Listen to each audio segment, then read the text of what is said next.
course, these Dollar Tree Christmas trees are a must. They're super affordable and great for decorating for the holidays.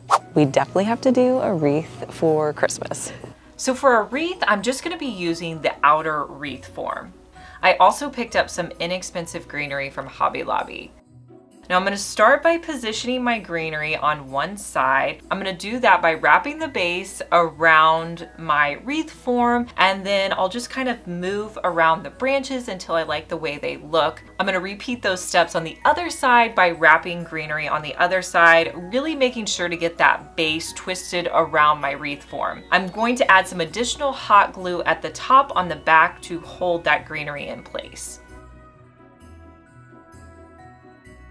Now recently I bought these adorable bells off of Amazon. They come in a pack of 10. I'll link them for you down in the description box, but I thought they would look so nice on a wreath form. So what I'm gonna do is just grab some twine out of my stash, and I'm going to tie one of the bells to the center portion where I have the greenery meeting at the center. I'm gonna wrap some twine attaching the bell to the center portion of my wreath. Now with two other bells, I wanted to add those as well, but I wanted them to be a little bit shorter in height. So I just tied a knot in the existing twine, and I'm going to use some more twine to hold them in place by tying a knot next to that center one. So in total, I have 3 bells on my wreath form. One of the tips I like to do whenever I'm putting together a wreath is I actually like to hang it up, because I feel like I can see it a little bit better and see what it's going to look like when it's hung up. This is a great strategy to do to kind of decide, do you need to add more? Do you need to take away whenever you're creating a wreath?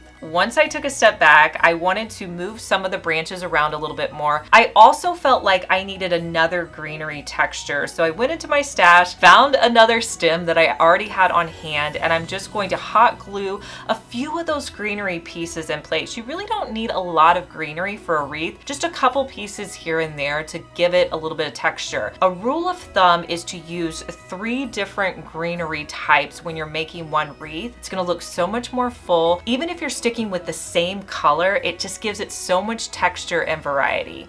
I added in a few pine cones with hot glue, and here's a look at how my wreath turned out.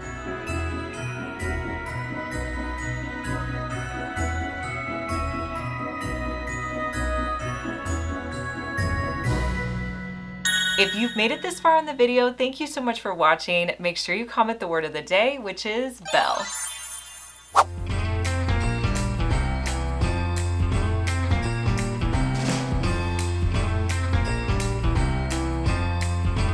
Dollar Tree has some funky trees out right now. This one is pretty interesting, and I also like this swirl one.